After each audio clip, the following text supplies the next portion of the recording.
America, I'm Osei-Frimpong, and I come to you when I come to you. And today we're going to talk about AOC's big loss. She wanted to be the top Democrat on the Oversight Committee, and that's going to be a big committee in these next 4 years of woe and want as Trump and Elon Musk and Vivek Ramaswamy and then the unofficial Doge Committee tried to hollow out the federal government and its agencies. The Oversight Committee would be the one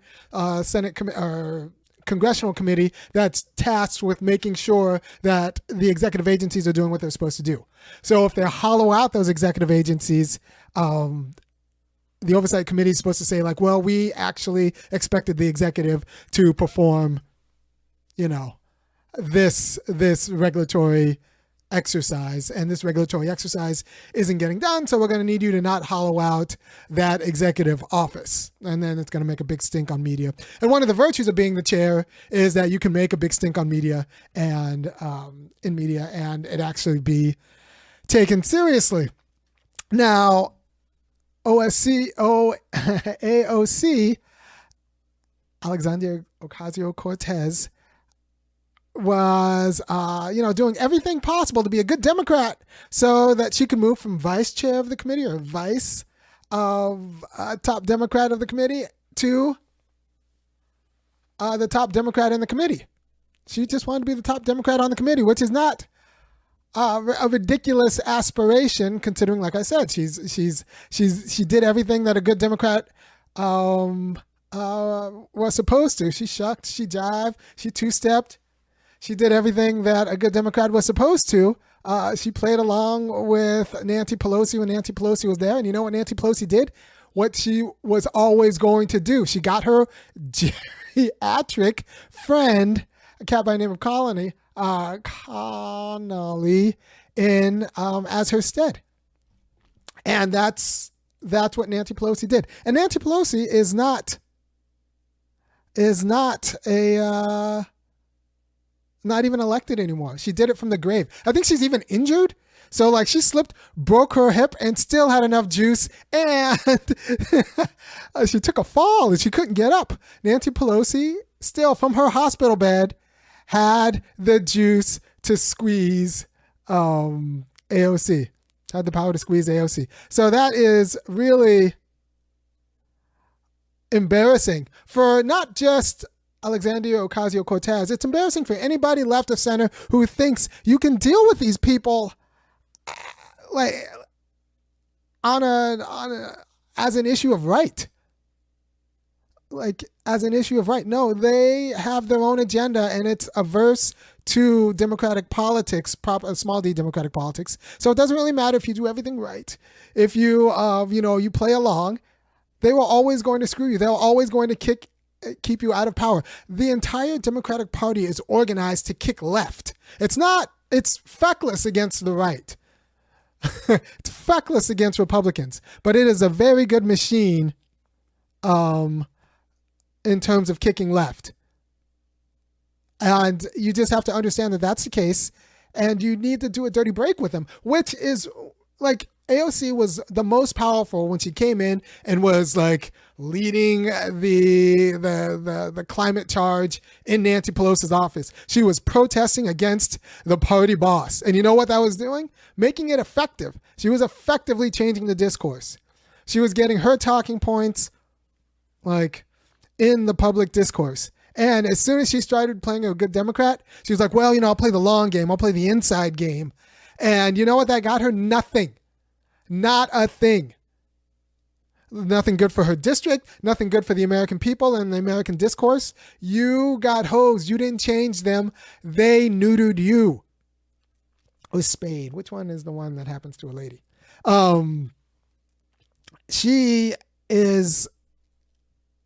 She's done. Like she played herself. She played herself by assuming that they're on the same time. See, one of the things, black people, you got to know is who's your friend and who's your enemy. Nancy Pelosi was never your friend. She was never your friend. Bernie might have been your friend. Nancy Pelosi was never your friend. As soon as you started calling her Aunt Nancy and thinking that you guys were on the same team, you were officially not on my team. Right? Because I know who my enemies are. It's okay to have enemies. Now, I'm not saying you should go and assassinate Nancy Pelosi. That is not the right solution. I do not think that killing democratic leadership is the right solution in this situation. No.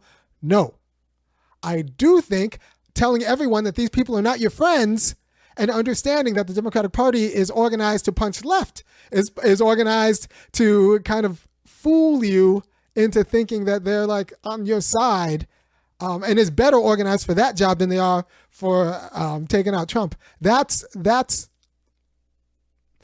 your job. That's your job, to articulate the fight.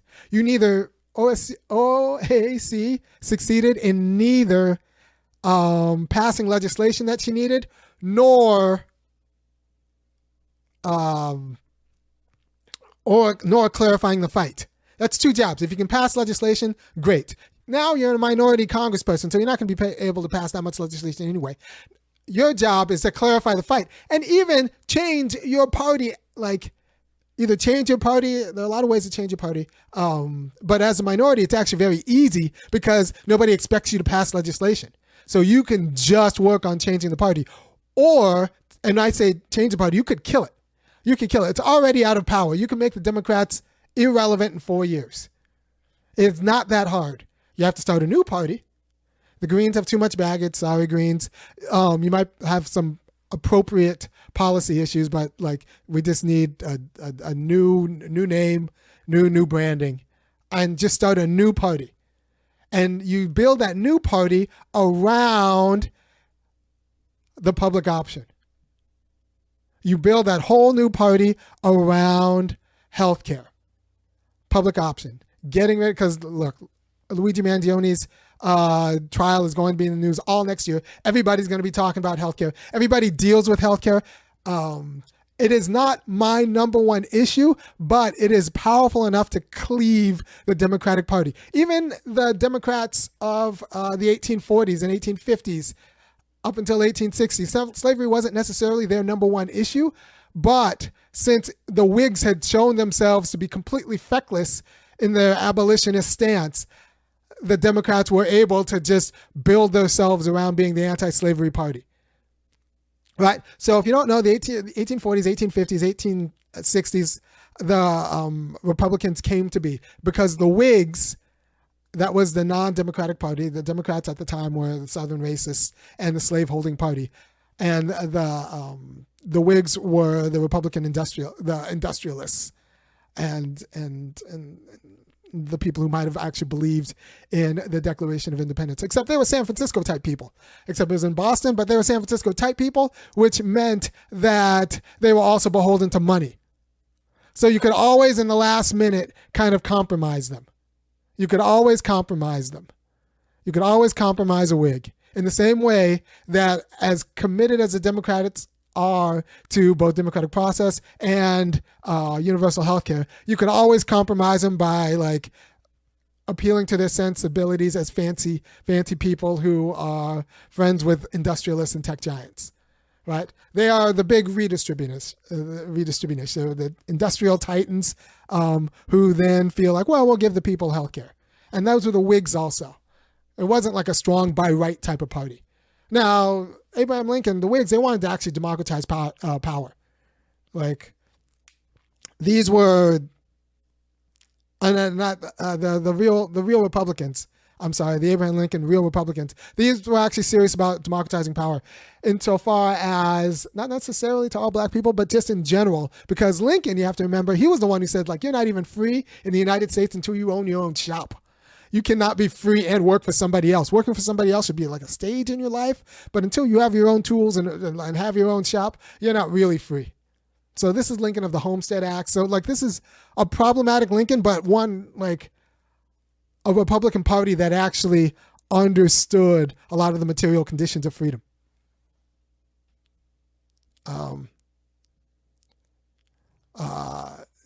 Like there are a lot more muscular conditions of freedom than just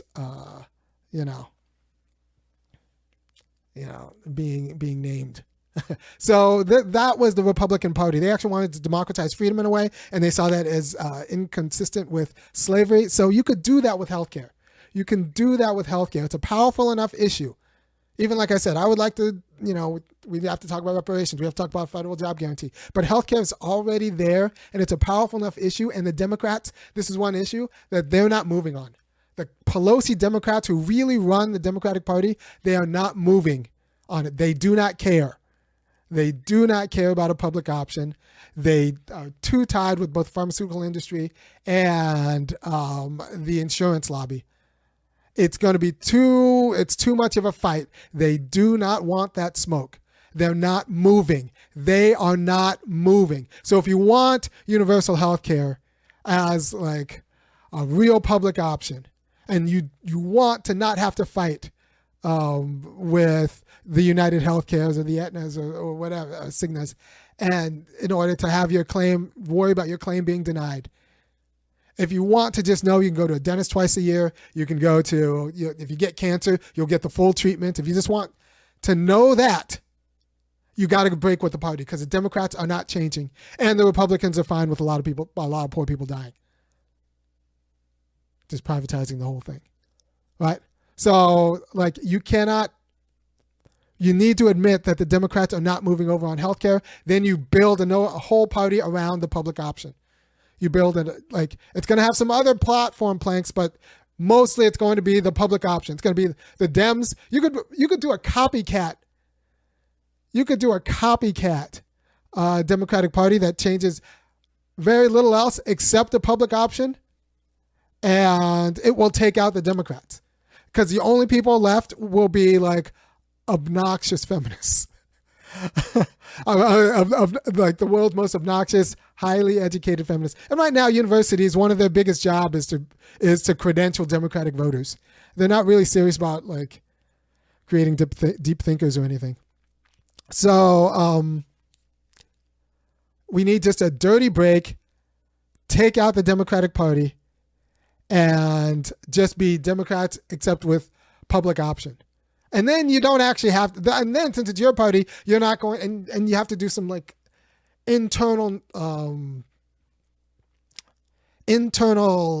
interdetermination so that the parts of your new party work together more democratically than the Democratic Party. Then you could shame them on process. You could actually have open primaries and like real debates and model what democracy is supposed to look like within the new party.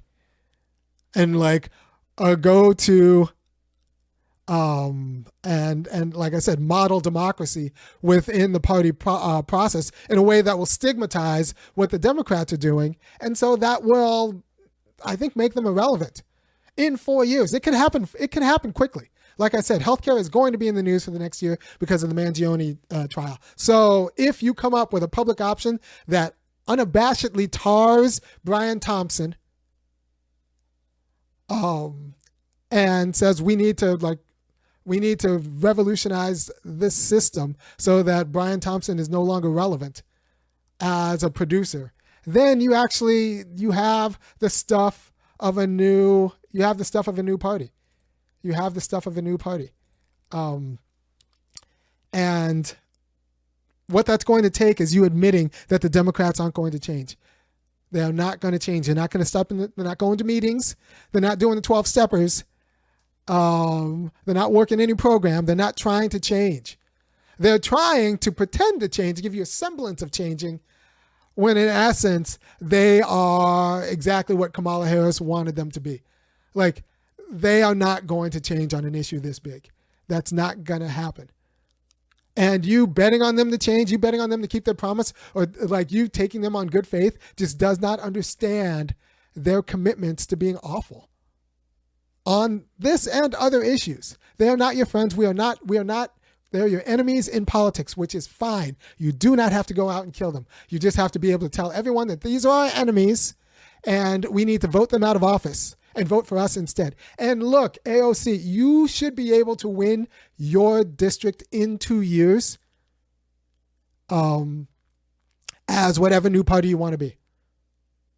You should be able to win your district in 2 years as whatever new party you want to be. You should have that much juice. Bet on yourself, because when you bet with the Democrats, they bet against you. Like, there's no other way to make this clearer that the Democrats are not with the program. They are a party that is organized both structurally and culturally to punch left. And they're not going to stop punching left.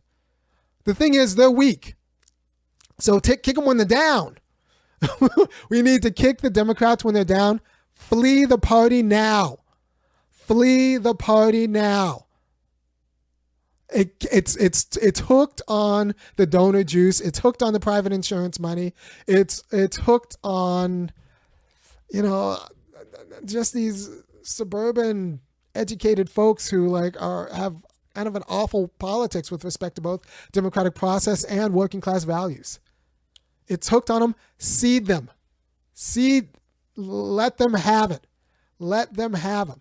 Let them have all the people who have an It's Complicated relationship with Brian Thompson. By the way, Brian Thompson is the CEO of United Healthcare who got gunned down last week.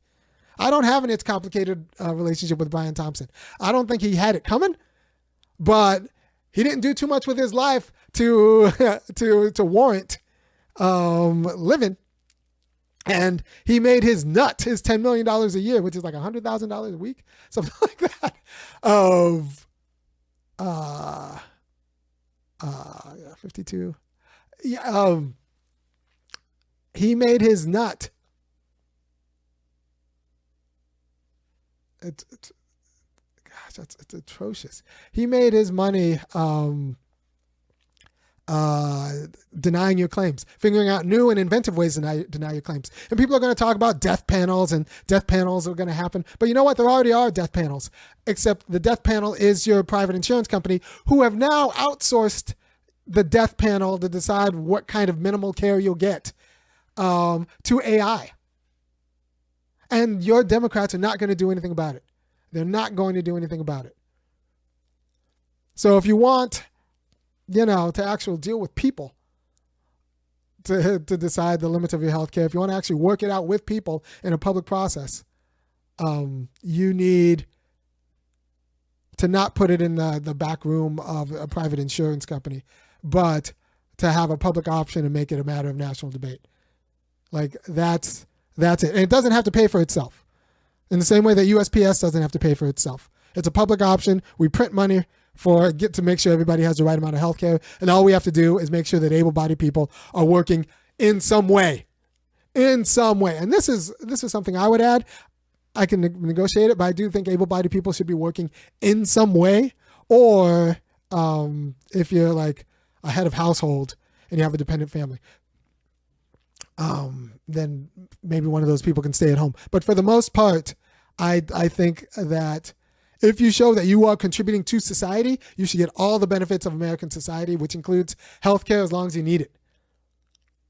Right? And that's the argument and preventative care too. And that's the argument I think that can ground a new party. Right? And we have to think of the ACA, the Obamacare. That's like the Missouri Compromise. It only looks like progress if you kind of squint and you don't really care about the issue. And just like the Missouri Compromise did save some slaves in Kansas, and it did save some slaves in some of the new states, ultimately, it just confused people about what justice looked like. And that was Obamacare. It did save some people with pre-existing conditions, but ultimately it confused people about what justice looks like. So we have to think of the Missouri Compromise and the ACA as similar Whig solutions.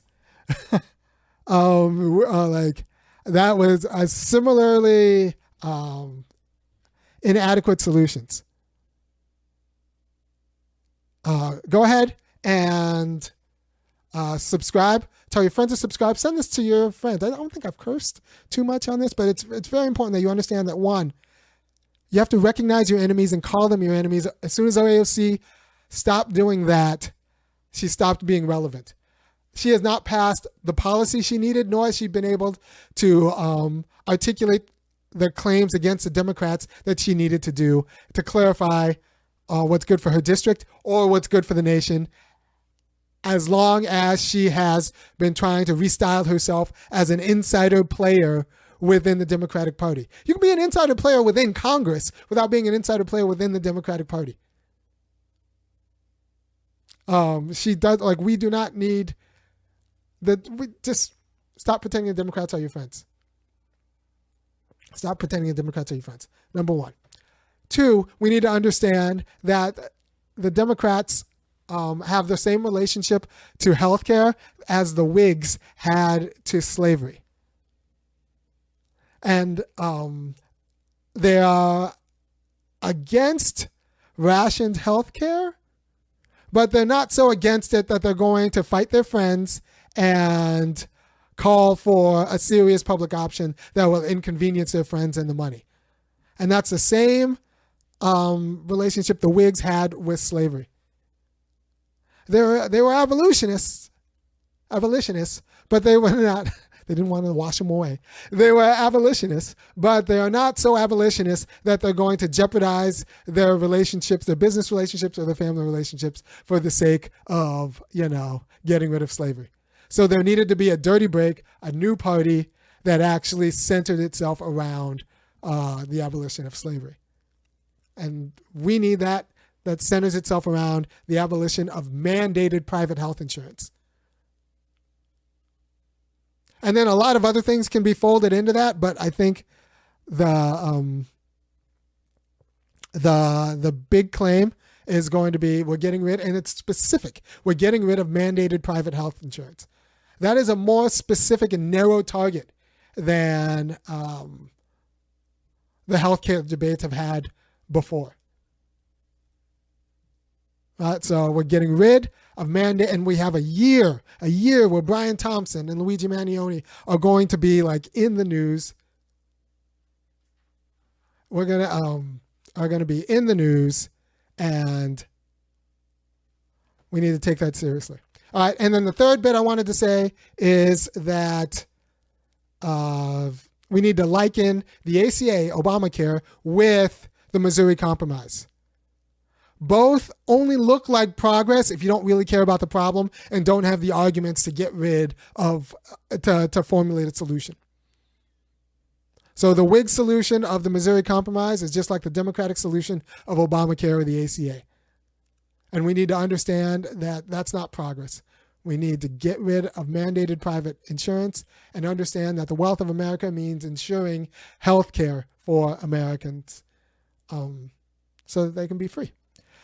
If you appreciate what I'm doing, and I think you should, go ahead and go to www.funkyacademic.com and kick in $5, $15, and $50 a month. I try to put a lot of thought into what I tell you, and you might not get these quality of arguments anywhere else. And I don't want to have to go to a paywall system. I could do that where I do the whole show behind a paywall and then cut up clips. And just have a few of those clips for public consumption. But I think that's not particularly good for the discourse. I want you guys to be watching this like all the time. I want you to, So for me not to have to do that, for me to keep this up free, go ahead and go to www.funkyacademic.com and kick in $5, $15, or $50 a month. Send it to your friends and sign up for my Patreon if you have Patreon, if you want to do that. But either way, you could do either the credit card on the site or Patreon. Either way, just do it. Send it to your friends, and I'll keep trying to give you a quality of wisdom that makes your life a little bit less confusing. All right, take care, and I will see you next time. Peace.